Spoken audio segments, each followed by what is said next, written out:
selesai nih sesi materi, sesi pertanyaan, kita panggil. Kamera satu siap. Biar jalan. Iya, enggak masalah, jadi dipotong. Oke. Iya. Kamera roll action. Wah, full action di luar, tapi keluar action. Bismillahirrahmanirrahim. Jadi dulu. Nanti dipotong Ji. Nanti keluar. Ya kelas semati orang. Ya.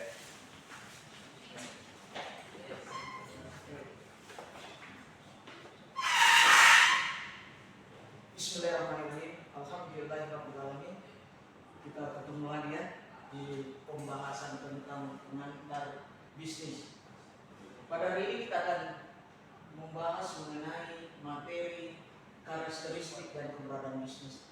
Namun sebelum saya memasuki pembelajaran pada hari ini, saya mungkin perkenalkan diri saya. Nama saya Dr. Mardia SPMSI dan kebetulan mengajar di program Pascasarjana, prodinya Magister Management. Jadi pada hari ini kita akan membahas mengenai bagaimana karakteristik dan keberadaan bisnis itu. Jadi nanti suatu saat nanti kita akan mendiskusikan bagaimana karakteristiknya dari bisnis itu, bagaimana keberadaan bisnisnya, itu kita akan bicarakan. Jadi kita masuk kepada slide pertama, yaitu di dalam karakteristik bisnis itu ada berapa 4 poin. Ada 4 poin yang harus kita tahu. Pertama, definisi bisnis. Apa sebenarnya bisnis itu? Kemudian yang kedua, maksud dan tujuan bisnis. Kemudian karakteristik bisnis yang ketiga yaitu pihak pengelola bisnis. Dan yang keempat, karakteristik bisnis itu poin keempatnya adalah tingkatan partisipasi bisnis. Kemudian kita masuk kepada poin B, keberadaan perusahaan bisnis. Yang harus kita lihat di keberadaan perusahaan bisnis itu, pertama lingkungan bisnisnya. Bagaimana lingkungan bisnis itu? Kemudian bagaimana hakikatnya sebenarnya bisnis itu harus kita tahu. Ya. Ini poin-poin yang kita akan bahas pada hari ini. Seperti kita ketahui bersama bahwa bisnis itu merupakan proses produksi. Jadi ada kegiatan pembelian, penjualan untuk mendapatkan keuntungan. Jadi definisi tentang bisnis itu didefinisikan oleh beberapa ahli. Yang saya ambil di sini dari beberapa literatur, cuma 5 yang saya ambil, 5 ahli yang mendefinisikan apa sebenarnya bisnis itu. Pertama, menurut Lewis Honey, bisnis adalah sebagai aktivitas manusia yang terdeteksi untuk menghasilkan atau memperoleh kekayaan melalui pembelian dan penjualan barang. Jadi ada transaksi pembelian dan penjualan barang maupun jasa. Itu menurut Lewis. Kemudian menurut R.W. Babson bahwa bisnis itu adalah mencakup aktivitas manusia yang berkaitan dengan produksi dan distribusi barang, jasa dan gagasan dengan tujuan memperoleh. Jadi inti dari R.W. Babson itu bahwa bisnis itu mencakup produksi, distribusi barang, gagasan untuk mendapatkan keuntungan atau laba. Ya. Kemudian menurut B.O. Weller, bisnis adalah institusi yang diorganisir dan dioperasikan untuk menyediakan barang dan jasa kepada masyarakat di bawah insentif keuntungan. Selama bisnis itu pasti intinya keuntungan, laba yang kita dapat. Ya, jadi semua bisnis. Jadi kalau bisnis yang kita jalankan tidak mendapatkan keuntungan, buat apa? Itu namanya pekerjaan yang tidak bisa menghasilkan. Kalau bisnisnya menghasilkan laba keuntungan, artinya bisnis Anda berhasil. Kemudian menurut R.H. Hodges, bisnis adalah pendekatan terorganisir yang digunakan oleh individu untuk tujuan menyediakan barang dan jasa bagi umat manusia untuk keuntungan. Jadi semua tujuannya menyediakan barang dan jasa, ada transaksi penjualan pembelian untuk mendapatkan keuntungan. Sedangkan yang terakhir itu menurut Prof. Norman Richard Owens, bisnis berarti perusahaan yang terlibat dalam produksi dan distribusi barang untuk dijual di pasar atau pemberian layanan dengan harga tertentu. Jadi inti dari beberapa ahli yang mengatakan bahwa bisnis itu selalu mengarah kepada suatu kegiatan untuk menghasilkan laba atau keuntungan. Ada di situ namanya distribusi, ada pembelian, ada penjualan, ada pemasaran, dengan inti dari hasil itu adalah tujuannya memperoleh keuntungan atau laba. Itu intinya. Kemudian kita masuk ke slide 2, yaitu maksud dan tujuan bisnis. Apa maksud dan tujuan bisnis kita yang kita jalankan? Maksud dan tujuan bisnis yaitu mendorong orang lain agar mau membeli barang yang kita buat dan menggunakan layanan sehingga produk dan layanan yang dibuat dapat diedarkan, dikembangkan, bermanfaat. Pertama, tujuannya satu, menyediakan produk yang sesuai dengan keinginan konsumen. Kedua, semua bisnis menginginkan pengembalian finansial atau upaya yang dilakukan. Ketiga, pertumbuhan dan perkembangan yang berkelanjutan. Tujuan bisnis yang keempat, mengatasi banyak tantangan dan risiko. Kelima, tanggung jawab sosial atau corporate social responsibility. Jadi maksud tujuannya memang itu, maksud dan tujuan bisnis mendorong orang lain untuk membeli. Jadi apa yang kita produksi, misalnya adik-adik sekalian memproduksi suatu komoditi atau produk-produk pertanian atau produk macam yang bisa industri rumah tangga misalnya kerupuk-kerupuk itu kita buat dengan tujuan kita pasarkan keluar, kita menyiapkan, kita sediakan kita punya produk untuk dipasarkan kepada masyarakat. Dan itu kita harus juga lihat bagaimana masyarakat. Apakah masyarakat harus kita tahu juga apa keinginan masyarakat? Apakah masyarakat senang dengan produk yang kita hasilkan apa tidak? Jadi harus kita lihat lingkungan. Nanti akan kita bahas lingkungan di sini. Kita harus memperhatikan bagaimana lingkungan sosialnya, bagaimana lingkungan pengaruhnya terhadap ekologinya. Jadi kalau kita membuat sesuatu itu pasti ada dampak positif maupun dampak negatifnya. Kemudian kita masuk kepada slide yang ketiga yang masuk dalam karakteristik bisnis itu, pihak pengelola bisnis. Jadi pihak pengelola bisnis itu artinya bahwa ada stakeholder. Jadi orang yang kita ajak kerjasama. Ada sedikit nama bahasa Inggrisnya stakeholder, pemangku kepentingan. Orang yang kita ajak kerjasama. Contohnya satu penanam modal. Ya, ini penanam modal orang yang memberikan modal, kreditur namanya. Ya, yang memberikan modal kita pada usaha bisnis kita. Yang kedua supervisor.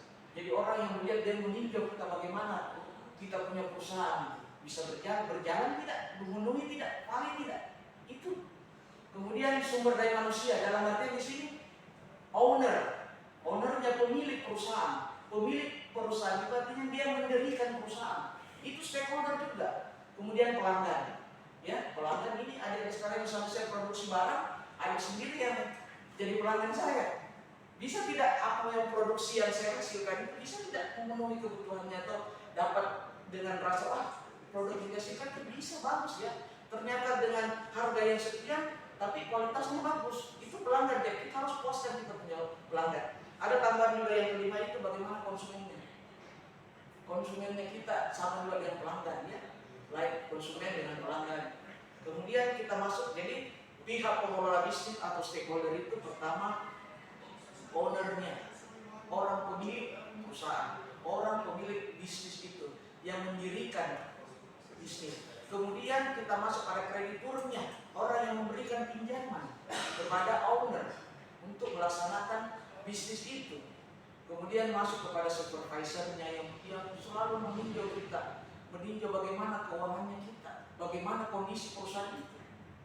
Kemudian kita masuk kepada pelanggannya. Pelanggannya ada sekalian. Kalau saya bikin produksi misalnya kerupuk atau jus-jus yang sekarang itu bisa tidak rasanya, harganya bisa tidak pelanggan atau pelanggan itu bisa menarik, dia tertarik dengan harga sekian dengan kualitas sekian.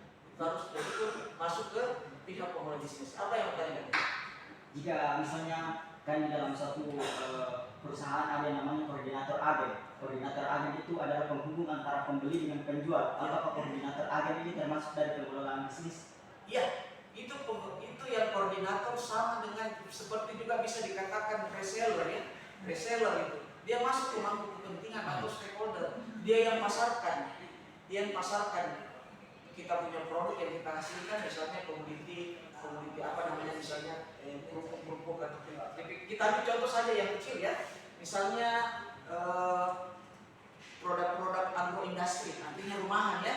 Biasa ibu-ibu atau kelompok-kelompok PKK atau Karang Taruna membuat produk-produk misalnya sampah plastik dibentuk dalam bentuk kerajinan, ya itu bisa dijadikan dia juga sebagai stakeholder karena dia yang memasarkan kita punya produk. Jadi ada pemangku kepentingan, ada stakeholder yang bekerja sama dengan kita.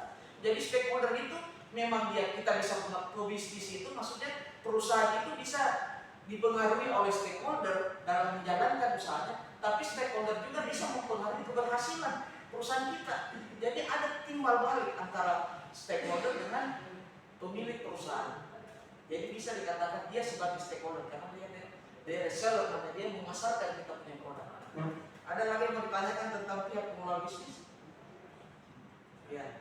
Jika salah satu pengelolaan bisnis, misalnya kita membuka lapangan kerja untuk masyarakat dan berani membuka lapangan kerja untuk meningkatkan perekonomian ke warga sekitar, apakah itu termasuk ke bisnis dan bagaimana bentuknya? Ya.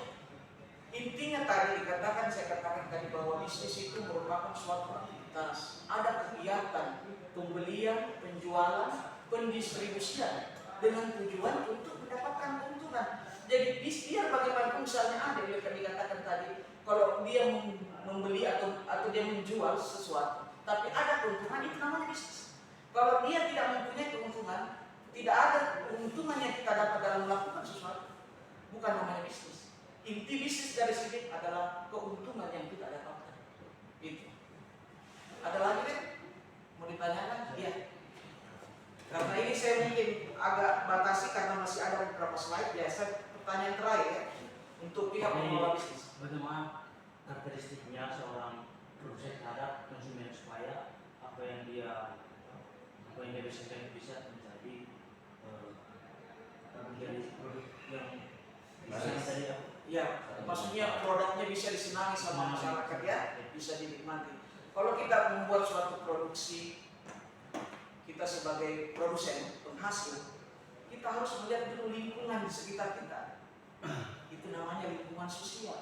Kita lihat misalnya di sekitarnya kita, atau masyarakat di sekitar kita, misalnya menyenangi, misalnya makanan-makanan ringan seperti pisang-pisang yang dibentuk keripik atau buah-buahan, jus buah. Kalau rata-rata di lingkungan sekitar kita, masyarakat kita, itu kebanyakan misalnya kita bisa tahu bahwa ternyata di bagian sana, penjual bagian jalan sana tuh biasanya penduduk masyarakat itu senang beli.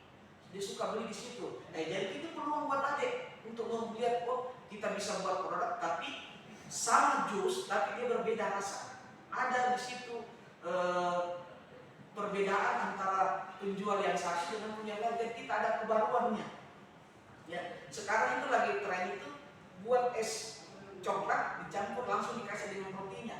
Kan biasanya cuma es coklat saja, goreng coklat saja, tapi kita buat suatu kebaruan. Itu novelty namanya. Kebaruan produk saya karena berbeda dengan yang lain, saya kasih roti supaya orang lebih tertarik dengan kita. Jadi lihat lingkungan sekitar kita dulu. Apa? Kemudian bagaimana pendapatan sekitar masyarakat misalnya di sekitar kita. Misalnya kalau membuat dalam bentuk agrodas ya, oh ternyata kemampuannya cuma harga sekian, 5.000, 10.000. Kita bentuk dalam bentuk produk itu. Tapi harus perhatikan juga kualitasnya.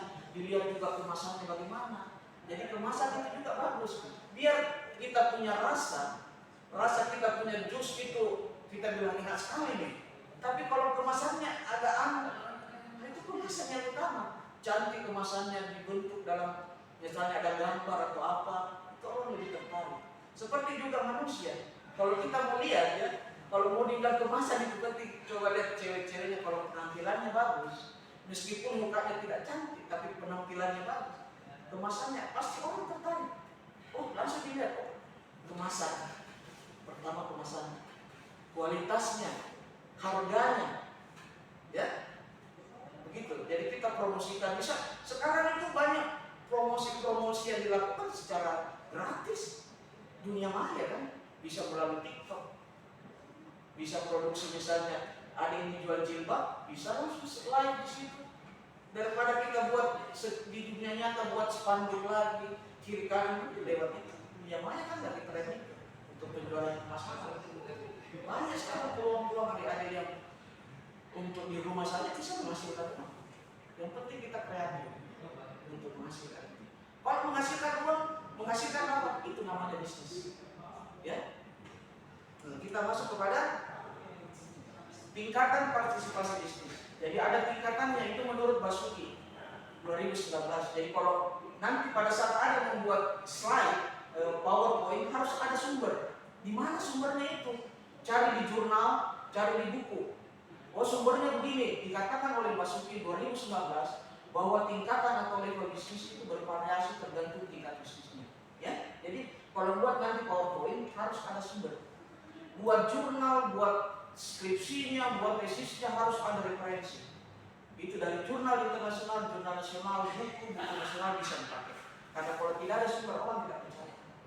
Seperti juga ada yang mau dapat informasi bahwa fakultas hukum itu memang bagus. Sumbernya dari mana? Oh ada di catatan di koran begini, memang dia punya pesan begini. Tidak ada sumbernya. Jangan percaya kalau tidak ada sumber. Itu namanya hoax.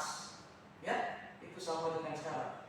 Jadi ada tingkatannya. Pertama, persentase bisnis domestik atau lokal, kemudian tingkat partisipasi perusahaan internasional di dalam skala lokal, kemudian internasional, kemudian luasnya assessment korporasi. Jadi ada kerjasama multinasional. Kemudian yang keempat, tingkat partisipasi perusahaan global. Jadi ada tingkatan-tingkatannya, mulai dari lokal, domestik, kemudian masuk ke internasional, kemudian masuk ke korporasi multinasional, dan yang terakhir tingkat perusahaan global sudah mendunia. Gitu ya, itu namanya kita masuk pada tingkat partisipasi bisnis. Nanti pada saat selesai saya menjelaskan tentang karakteristik dan keberadaan bisnis, nanti saya akan buka lagi diskusi, bertanya sisi pertanyaannya. Keberadaan bisnis itu merupakan salah satu hal yang sangat penting karena kita harus tahu bagaimana lingkungan kita. Itu keberadaan bisnis itu di mana? Bisa tidak bisnis yang kita buat nanti bisa diminati oleh masyarakat? Jadi harus kita tahu bagaimana keberadaan bisnis kita, di mana kita akan berbisnis. Misalnya di daerah kampus, di daerah-daerah sekolah, atau di daerah-daerah pinggir jalan, harus kita tahu di mana keberadaannya. Sesuai dengan apa yang kita akan buat di situ. Misalnya kalau di kampus yang minuman atau Indomie yang dulu karena terjangkau. Kalau di mall apa, misalnya jual tas, jual apa, jadi harus tahu bagaimana keberadaan bisnis. Keberadaan bisnis dalam berbagai bidang usaha dalam suatu masyarakat diperkirakan akan memberikan dampak. Ada yang menguntungkan, ada yang merugikan bagi lingkungan dan masyarakat, baik secara langsung juga maupun tidak langsung, serta faktor-faktor yang mempengaruhi. Jadi keberadaan bisnis itu juga dipengaruhi oleh lingkungan, Pak. Tapi lingkungan juga sangat berpengaruh. Misalnya di daerah pasar, misalnya kita buka misalnya produk yang kita jual tentang alat-alat kesehatan, kan tidak tidak nyambung gitu. Orang pasti tidak mau. Pasti kalau di pasar itu pasti makan pangan. Jadi harus tahu keberadaannya. Namun kalau misalnya juga ramai, misalnya di titik ya, kita ambil ya di titik ramai itu yang biasa dulu tren itu di titik. Kalau semakin banyak juga pelanggannya, bisa juga menimbulkan kesenjangan sosial.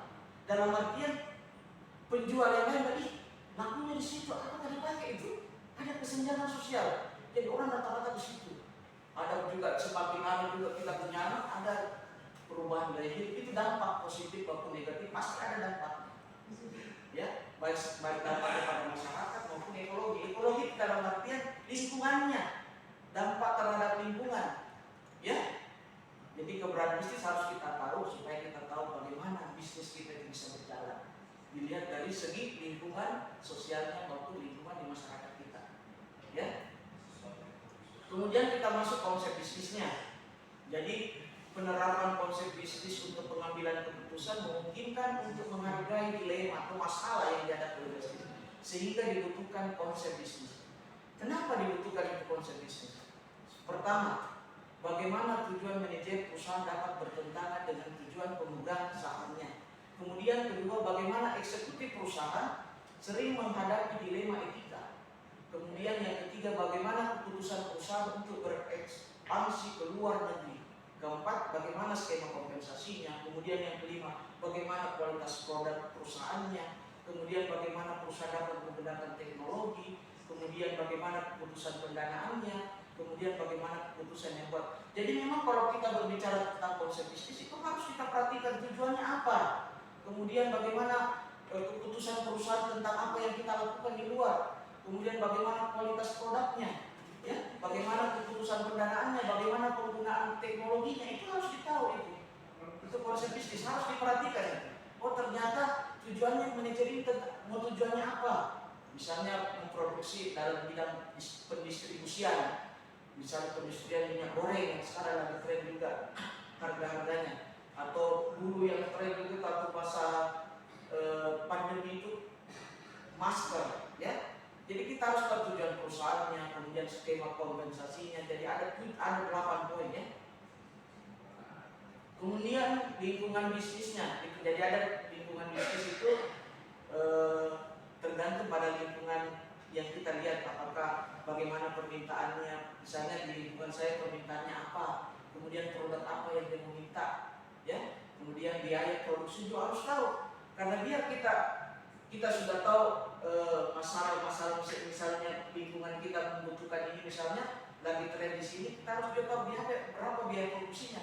Nanti modal kita tidak mencukupi kan lebih salah lagi, kita terhenti pada saat setengah jadi.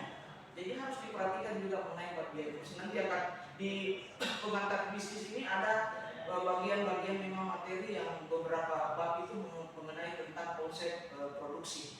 Ini cuma secara umum bagaimana karakteristik dan keberadaannya. Kemudian lingkungan bisnis itu ada 3, misalnya lingkungan sosialnya, kemudian yang kedua lingkungan industrinya, kemudian lingkungan ekonomi, dan lingkungan global. Ada tambahan lagi, ada lingkungan globalnya. Kalau sosial mencakup demografi dan preferensi, maksudnya keinginan konsumen mewakili kecenderungan sosial yang dari bisnis. Kemudian lingkungan industri, kondisi di dalam industri itu sendiri. Kemudian lingkungan ekonomi, bagaimana kondisi pengaruhnya kuat terhadap kinerja. Jadi lingkungan ekonomi yang kita bisa lihat itu bagaimana pengaruhnya. Misalnya kalau penjualannya, pendistribusiannya, pemasarannya kita bagus di luar, pasti ada bisa kita lihat bahwa kinerja kita bagus. Semakin banyak ada memasarkan produk perusahaan, terlihat di situ, oh ternyata kinerjanya bagus. Itu bisa dilihat dari cara kerja kita mendistribusikan barang. Semakin banyak keluar, kinerjanya bagus. Ada namanya reward itu, ada penghargaan, ada dikasih bonus sama perusahaan kalau kita punya kinerja bagus. Kemudian lingkungan global mempengaruhi semua, jadi secara umum. Global itu harusnya secara keseluruhan, baik itu langsung maupun tidak langsung. Baik itu tentang bagaimana tantangannya, ancamannya, perusahaan-perusahaan yang kita alami, itu dibahas secara global. Hakikat bisnis. Seorang pebisnis ini ada kata-kata yang saya rangkai ya. Seorang pebisnis adalah orang yang berorientasi pada tindakan, bermotivasi tinggi, dan bersedia mengambil risiko untuk mencapai tujuan. Sangat penting untuk mendasarkan pemikiran, sikap, dan perilaku yang membantu seseorang berusaha untuk mencapai tujuan. Tipe dan karakter seseorang sangat mempengaruhi landasan berpikir, sikap, dan tindakannya. Karakter pengusaha yang baik serta berorientasi pada pertumbuhan dan positif adalah atribut sifat yang diperlukan untuk kemajuan dan kesuksesan. Jadi memang seorang pebisnis itu harus orientasinya ada tindakan. Kalau pebisnis cuma diam saja bukan namanya bisnis. Ya, seperti juga mahasiswa pada saat ada nanti selesai mau masuk ke semester 7-8, pasti harus lebih giat kan untuk membuat suatu skripsinya, mencari literatur tentang judul yang akan dibuat.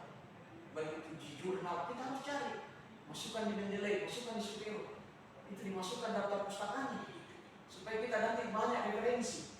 Oh ternyata begini. Seperti juga bisnis, harus ada tindakan, ada motivasinya tinggi, bersedia mengambil risiko.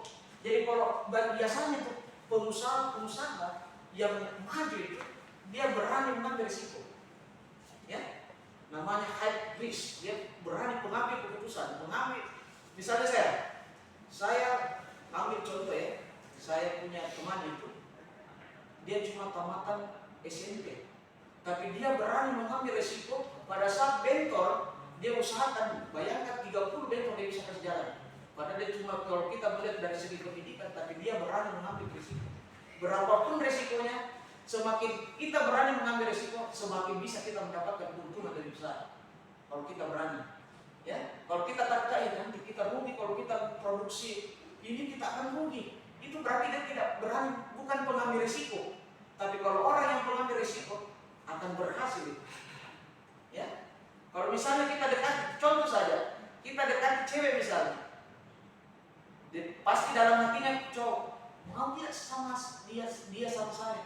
Tapi kalau berani mengatakan, saya suka kamu, saya cinta kamu, pasti ini perempuan, oh hebat ini. Begitu juga, harus ada risiko. Semakin tinggi risiko yang kita ambil, keuntungan semakin besar. Itulah pebisnis. Meskipun bisnisnya kecil, tapi dia punya mengambil risiko yang besar, dia akan menjadi perusahaan yang besar. Seperti yang kita dari kecil semua kecil, tapi dia berani. Didukung oleh motivasi, didukung oleh beberapa orang yang mendukungnya, dia selalu bersedia mengambil risiko untuk mencapai tujuan itu. Seperti juga saat kita ada kuliah untuk apa? Tujuannya apa? Harus tahu. Kita pebisnis juga harus tujuannya apa? Laba, keuntungan. Jadi harus kita punya pemikiran bahwa untuk menjadi sukses kita harus berani mengambil risiko. Karena pasti kalau kita melakukan sesuatu, bisnis atau apa, kalau risiko kita tidak tanggung, susah ya. Ya, apa yang mau ditanyakan? Untuk menjadi seorang pebisnis, apakah sudah cukup hanya dengan bermodalkan kita berani mengambil resiko apapun itu? Ya, pertanyaan yang bagus ya. Saya sangat tertarik dengan itu. Kalau kita berbicara tadi, pertanyaannya apakah cuma kita mengambil resiko itu bisa menjadi pebisnis? Bukan. Yang pertama itu harus kita pikirkan dulu, usaha apa yang kita buat, produk apa yang kita mau akan pasarkan untuk masyarakat di sekitar kita atau orang-orang. Itu dalam artian kecil ya. Kalau yang besar, produk apa yang akan kita pasarkan untuk seluruh masyarakat di Indonesia misalnya. Kemudian kita berpikir modalnya dulu, meskipun kecil, dari kecil dulu kita, kalau memang tidak ada modal kecil, sedikit kita produksi kita punya produk, sedikit tapi kualitasnya bagus, itu akan laris itu, Jadi biar banyak kita produksi, tapi konsumen yang ada kita berikan kepada produk kita, berikan kepada konsumen untuk pelanggan, kalau kualitasnya tidak bagus, harganya mahal, tidak laku. Tapi kualitas terjangkau dan harganya terjangkau, itu lebih bagus. Meskipun untungan sedikit, tapi lancar dan lancar kita punya pemasukan, itu akan lebih bagus dibanding dengan banyak mahal rugi. Bukan namanya bisnis. Bisnis kan selalu keuntungan, laba, ya. Itu. Jadi harus kita lihat dulu bagaimana kita lihat produk apa yang kita masuk. Kemudian modalnya meskipun sedikit saja kita produksi. Sedikit lama-lama menjadi bukti. Ya, itu peribahasa. Sedikit demi sedikit lama-lama menjadi bukti. Kemudian kita lihat kita produksi juga. Yang kedua motivasi kita mengambil risiko. Risiko juga itu perlu karena untuk berani berbisnis tanpa ada keberanian untuk berbisnis susah. Banyak pemikiran yang salah. Takut tak pulang deh. Karena saya nanti tidak mampu, nanti orang bilang begini, banyak pemikiran itu namanya takut mengambil risiko. Harus kita berpikir, kita tanamkan di pikiran kita, produk yang saya hasilkan dengan harga terjangkau dengan kualitas yang bagus, insya Allah akan laku. Jangan berpikir pesimis, harus optimis. Begitu juga dari sekarang harus optimis, harus selesai 4 tahun, ya, harus begitu motivasi, ya. Ini harus komitmen. Ada namanya nanti pada saat S2 itu ada dipelajari tentang komitmen, kompensasi, budaya organisasi. Itu ada dipelajari itu. Iya. Jadi kesimpulannya sini bisnis memainkan peran penting dalam kehidupan masyarakat. Kegiatan bisnis perusahaan akan memungkinkan untuk mengakomodasi setiap kebutuhan masyarakat konsumen yang beragam, sehingga konsumen akan puas. Setiap bisnis yang sukses yang mampu memberikan pelayanan prima kepada kliennya, kita akan menjadi lebih berwibawa dalam menjalankan tugas hidup di dunia sebagai akibat dari membuka lapangan pekerjaan bagi masyarakat. Ya. Ciptakan kekayaan dan kesejahteraan, kemakmuran dan peluang kerja untuk menjadikan dunia tempat lebih baik bagi semua orang. Kami akan mendapatkan beberapa manfaat terduga dari bisnis kita. Kita akan menjadi lebih terkenal, mendapatkan pemahaman yang luas dan memiliki kesempatan belajar. Jadi memang kita harus berpikir ini kata-kata yang secara rangkai. Jadi ciptakan kekayaan, kesejahteraan dengan membuka lapangan kerja.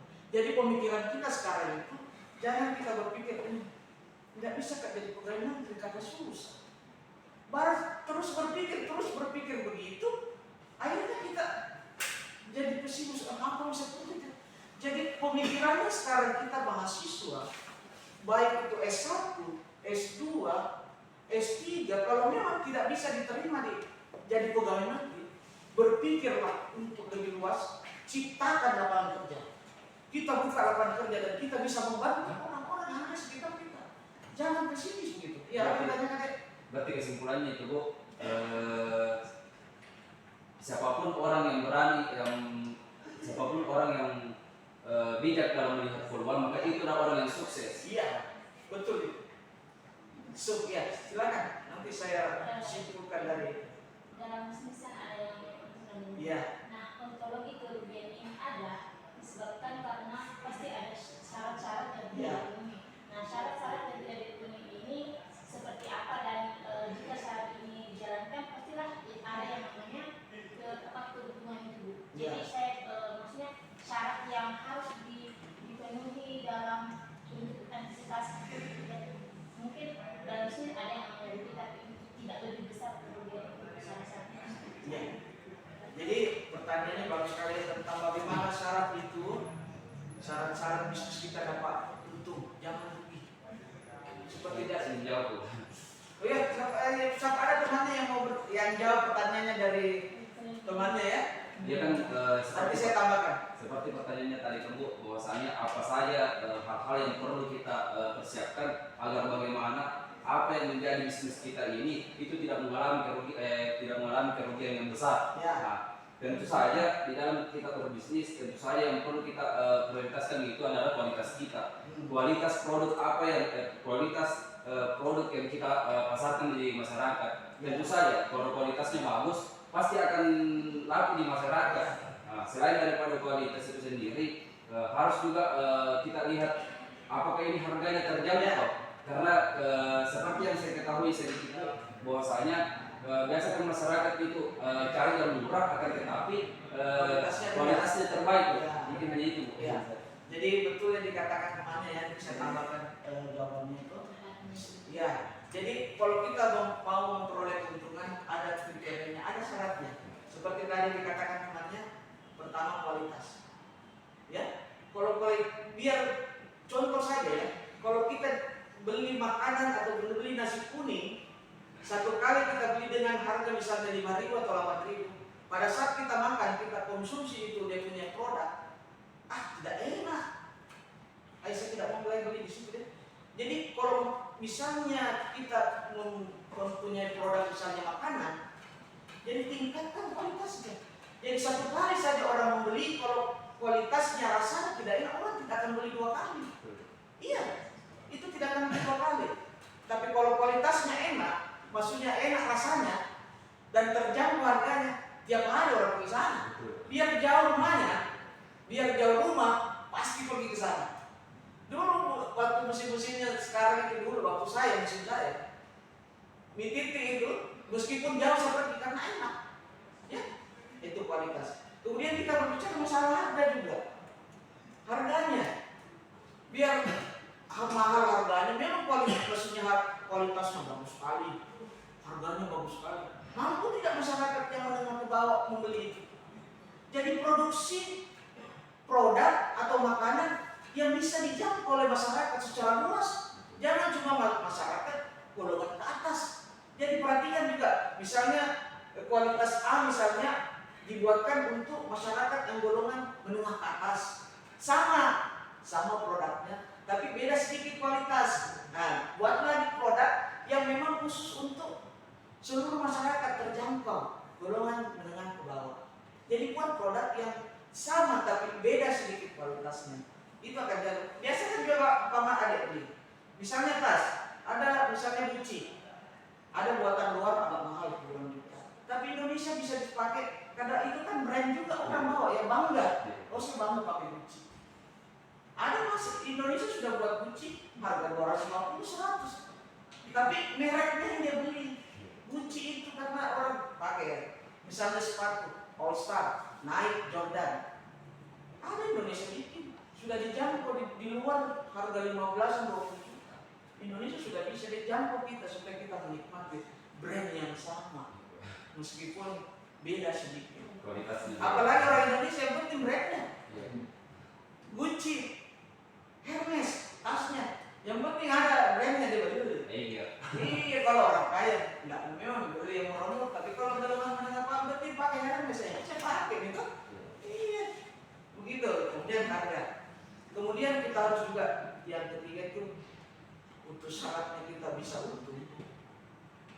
Produk-produk yang kita hasilkan itu bisa diminati orang dengan cara produk yang kita bisa bervariasi,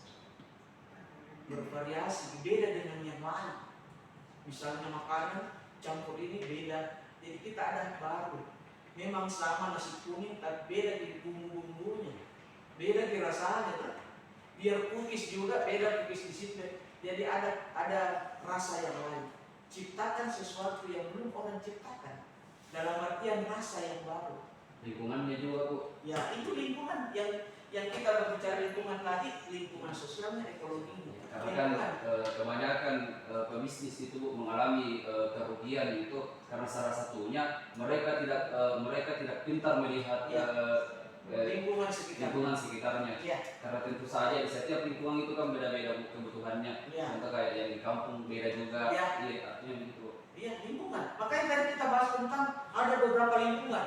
Lingkungan sosial, lingkungan ekonomi, lingkungan global, lingkungan ekologi. Terutama yang berdampak itu, khususnya ekologi juga itu sangat berdampak sekali. Karena bisa menimbulkan sesuatu yang bisa merugikan di sekitar. Misalnya pendirian industri-industri perusahaan industri kayak misalnya batu kimia, pasti kan merugikan di daerah sekitarnya. Kasihan mereka, masyarakat di sana. Jadi untuk kita berpikir bahwa produksi atau perusahaan-perusahaan yang kita bina harus juga dilihat lingkungannya. Di mana kita akan berdiri di situ. Disitulah yang kita bicara. Perhatikan sesuatu yang kecil pun itu harus diperhatikan supaya perusahaan-perusahaan yang kita bisa pegang itu bisa fight, bisa bersaing dengan perusahaan-perusahaan yang lain. Begitu. Iya, silakan. Jadi kita sudah berbicara tentang keuntungan ya. Jadi kali ini saya meminta tips dari seorang pengamat bisnis ya. Ketika suatu hal yang mempengaruhi jual beli, misalnya dari bentuk hantaman resesi ekonomi yang menaikkan harga jual dan menurunkan harga beli, mungkin bagaimana tipsnya dari seorang bisnis? Intinya apa sih? Ketika seorang yang berani membuka peluang bisnis, Iya. kemudian ada resesi ekonomi yang menaikkan harga jual dan menurunkan harga beli, mungkin apa tips dari ahli bisnis? Iya. Kalau menurut pendapat saya, karena saya bukan juga ahli bisnis ya, cuma secara umum saya memberikan penjelasan bahwa kalau misalnya pada saat harganya naik, misalnya begini hukum permintaan dan penawaran. Kalau kita kaitkan dengan ilmu ekonomi, hukum permintaan, semakin banyak barangnya kita produksi barang banyak ya, misalnya padi kita panen, pasti harganya turun karena banyak. Tapi pada saat barang kita produksi yang kita hasilkan rendah, itu harga akan naik. Jadi bagaimana kita bisa pada saat produksi kita banyak, kita bentuk itu produk misalnya dengan cara dibuatkan suatu komoditi atau buat satu produk yang bisa tahan, disimpan yang bisa bertahan, supaya bisa kalau misalnya produksi naik kemudian harganya turun, kita bisa masukkan misalnya dalam gudang atau kita kemas dalam bentuk apa, itu bentuk kemasannya juga. Jadi harus kita buat berpikir bahwa komoditi ini kalau banyak produksinya bagaimana kita lakukan? Pasti harganya turun. Tapi pada saat kita berpikir kita olah produk yang kita hasilkan pada saat itu bervariasi supaya bisa bertahan. Tapi pada saat harganya turun, kita tingkatkan kita punya kualitas produk itu supaya bisa bersaing. Ya, itu kualitas itu dengan harga itu pasti orang tertarik itu. Ada lagi yang bertanya? Ya. Jadi kesimpulan dari mata kuliah kita hari ini tentang karakteristik dan keberadaan bisnis itu bahwa intinya menjadi seorang pebisnis itu kita harus lebih termotivasi untuk maju, berpikir, bergerak cepat, Jadi berani mengambil resiko, meningkatkan kita punya kualitas kita dengan cara bagaimana bisa menghasilkan keuntungan atau mendapatkan laba yang baik. Itu namanya adalah bisnis. Bisa. Iya, silakan. Ini kan berbicara keuntungan. Ya, saya harus memberikan saja pertanyaan saya. Ya. Bagaimana dari kacamata ibu melihat maksudnya ini, bagaimana kalau semua orang berbisnis terus meraih keuntungan yang besar kan misalkan? Bagaimana kalau semua orang itu dia berbisnis dan misalkan sukses atau dapat meraih keuntungan yang besar? Ya. Bagaimana itu? Apakah masih ada masih bisnis itu masih bisa tetap jalan ataukah masih bisa seperti yang diharapkan kayak yang tadi atau seperti apa? Intinya begini. Saya jawab. Intinya begini. Intinya dulu ya, saya tanya dulu karena waktunya kita sudah habis ini. Jadi saya jawab pertanyaan terakhir dari teman sekalian ya. Jadi intinya bahwa bisnis yang saya sudah simpulkan tadi bahwa bisnis itu adalah untuk mendapatkan keuntungan, laba yang kita mencari. Bukan namanya bisnis kalau tidak ada untung. Buat apa bisnis kalau tidak ada untung? Ya pasti gitu ya. Jadi kalau kita berbisnis, bisnis baik itu bisnis apapun, produk-produk pertanian, produk apapun itu, kalau memperoleh keuntungan itu dalam bisnis. Pebisnis yang baik adalah pebisnis yang bisa menghasilkan keuntungan yang besar dan bisa mensejahterakan anggotanya dan bisa bermanfaat bagi masyarakat di sekitar kita. Itu namanya pebisnis. Jadi kesimpulan hari ini tentang karakteristik dan keberadaan bisnis pada mata kuliah pengantar bisnis ini bahwa jadilah seorang yang pebisnis yang lebih termotivasi untuk berbuat yang lebih baik untuk masyarakat dengan memperhatikan lingkungan di sekitar kita, baik lingkungan sosialnya, baik lingkungan ekonomi, baik lingkungan ekologinya, supaya kita bisa bersaing, bisa lebih fight untuk lebih maju ke depannya. Pikirkan itu lebih baik supaya kita jadi pebisnis yang baik, bisa menguntungkan bagi seluruh anggotanya perusahaan Anda sekalian atau masyarakat yang ada di sekitar kita. Oke? Terima kasih. Assalamualaikum warahmatullahi wabarakatuh. Terima kasih. Waalaikumsalam warahmatullahi wabarakatuh.